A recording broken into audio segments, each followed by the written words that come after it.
So 9 straight playoff berths, and this one came in a year where, you don't have so many of your Hall of Fame style players. You had Jessica Shepard hurt. You had, Chris Kelly hurt. You really kind of down 6 starters, and you make the playoffs. How much pride do you take in this group? This was a group that I think from the very beginning had, oddly enough, belief in itself, even though that there were just 3 players that were returning from last season's team, players that were talented, wanting an opportunity, just embracing, the culture here, the expectations that we have here. And so it's a group that from the get-go, look at how we started the season, in grand fashion, beating Chicago, beating Seattle, going to Dallas, winning a hard game in Dallas. We just had a belief. We've had some ups and downs, like you mentioned, a couple of injuries. Demiris Dantas missed a stretch, and we're replacement players, and things that we haven't had to be involved in before. And I think the constant is just this idea that we expect more of ourselves. I think externally there was this feeling that maybe the Lynx weren't going to be as good, maybe not be a playoff team, not very high expectations, and that was insulting to us. Not in the extreme negative way of saying that, but more of it was motivating for us when some of our players heard all the chatter about, the narratives around no Maya, no Lindsay. We have players in that locker room going, hey, what about me? I can play. And this is a group that I think just, like I said, from day one, gelled in that regard. Our fans got behind, and we were fortunate enough to string, a decent season together. Did you have doubts? I don't, this is probably the hard thing about me. And Walt and I were talking about this, my assistant coach, that, I think we can win every game we play. I don't care who's on the roster. And sometimes that makes it difficult for people around me when it doesn't go that way.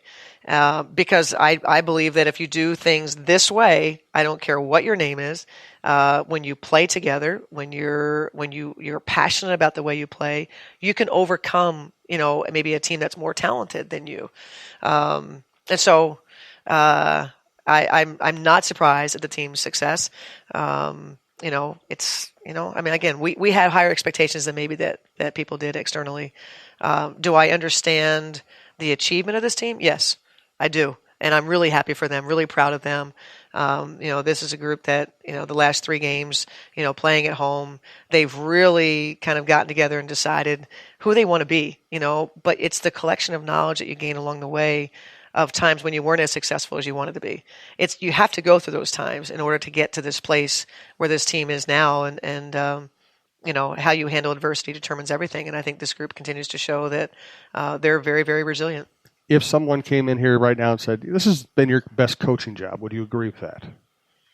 We're what are we in, 6th place, 7th place? 6th right now, I think. I think if we were in the top 4, then maybe I understand the excitement around that. But I guess I just, it's a hard thing for me, as you know, Joe. I don't see it that way. I see, for me, I see the games that we didn't win, or, the buttons I didn't push, the right way or whatever. So I don't necessarily see that in that way. I am proud of our team. That's for darn sure. I want to talk about Carli Lloyd. First, I want to thank Cara Quinn, Caraquinn. You can find her at Cara at brickandbanister.com. You can also find her on Facebook, Zillow, and Instagram. You can call her at 612-203-7657. We've told you her story. Fell in love with architecture and housing, therefore, on a trip to Italy. Still travels to Italy, still goes around the cities looking for beautiful houses, still loves running and biking around and keeping her eyes open for the next perfect house for you. Great partner if you want to sell your house, if you want to buy a house in the Twin Cities. Cara Quinn, Cara at brickandbanister.com. Again, 612-203-7657. Also, thank you to Bitesquad, bitesquad.com. Promo code TALKNORTH to get your first delivery fee waived. Keep using them after that because they're a growing business. They do things the right way. They've been supporting our podcast network for quite a while now. It's been a great partnership. And, the food shows up as if it just came out of the kitchen. Breakfast, lunch, dinner, late night. You can order ice cream if you want to. They'll bring it to you. It's for lazy people like me, basically. And they'll deliver anywhere you are, office, home, or elsewhere. Bite Squad, bitesquad.com, the Bite Squad app. So Carli Lloyd, we've all seen the clip by now. She's at an Eagles practice, kicks a 55-yarder, and she didn't just kick a 55-yard field goal. She did it with seeming lack of effort and drilled it right down the middle with plenty of length. And at this point, with the way the Vikings are handling their kicking and punting, I think they should just sign her and let her be the kicker and punter. Well, I think it would be a tremendous opportunity for Carli to be an NFL kicker. It sounds like it's a difficult position to fill at times. When you have one, you hang on to them.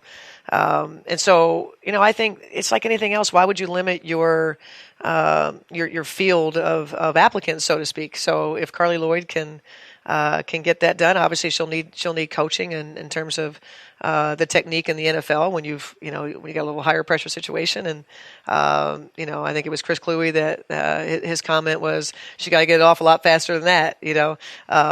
But I suspect that given an opportunity, I think she would be successful, and I hope she gets that opportunity, whether it's the Vikings or the Eagles or anybody else. The interesting thing is, I think that kicking in the NFL is like playing golf. There are thousands and thousands of people out there who can hit it 300 yards, but can you hit it 300 yards straight when you absolutely have to? Yep. And can you make the 4-foot putt? Yep. And I think kicking's that way. There are a lot of people, male and female, who can kick it a long way.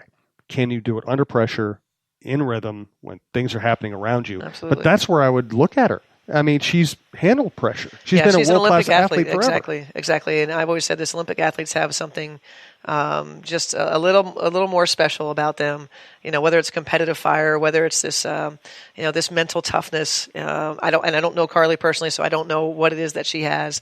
But I just have a feeling that if given the opportunity, she'd be successful. I heard about a conversation you might have had on a local radio station in which somebody questioned, how can you have a girl out there? She might get run over. Carli Lloyd's bigger and stronger than I am, and I've stood next to a million punters and kickers who aren't as big as me. Yeah, and that's an unfortunate, I think, take on it was that, being concerned for the female. I said, take us back 40 to 50 years when we were told that, it was too strenuous for us. We could only play half court, things like that.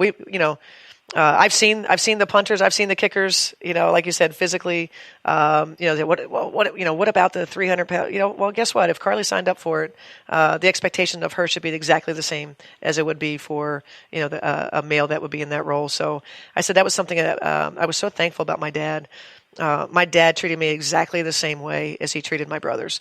If I couldn't handle it, then I shouldn't do it. And so he expected, for me to handle the physicality or whatever it was that we were doing, or the mental aspect of it. And that just, that's the way it should be. We should have the same expectation of women as we do of men, and we shouldn't treat them differently. And like I said, it's not happening. The NFL is not going to have a female kicker. It's not going to happen.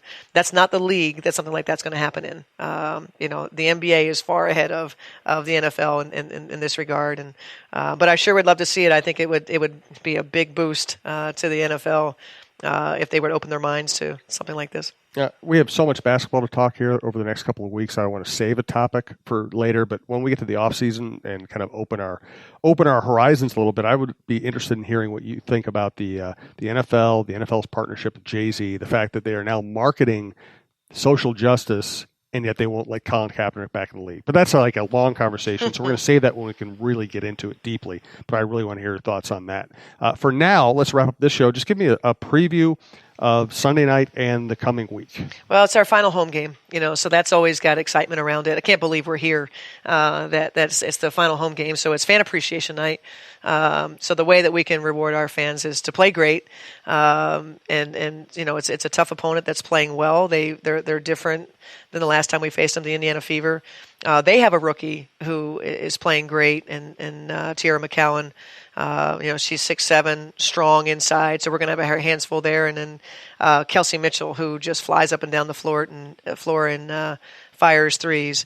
We had them beat both times down in Indy. We nearly lost the lead and lost the first game, but we hung on to win. But then the second time down there, big lead, lost the lead with bad offense, turnovers.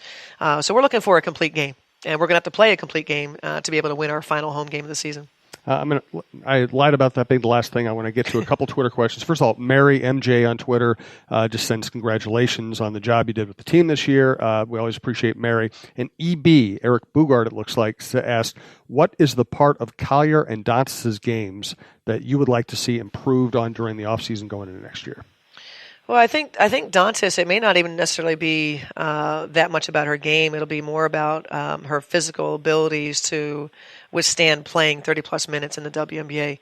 So I think an endurance, I think some agility, so probably I would tend more towards that with Damaris. She's a better, inside the three player than what she's played this year in terms of her field goal percentage. But I don't have any overall concerns there. Big jump for me would have to be rebounding as far as, on the court. Napheesa Collier is a player that's just, I think Gino said it, this will be her worst year as a pro.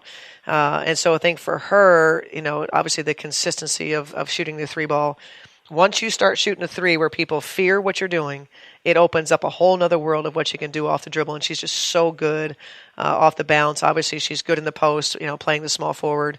I think for her, that's probably the biggest thing. I think passing.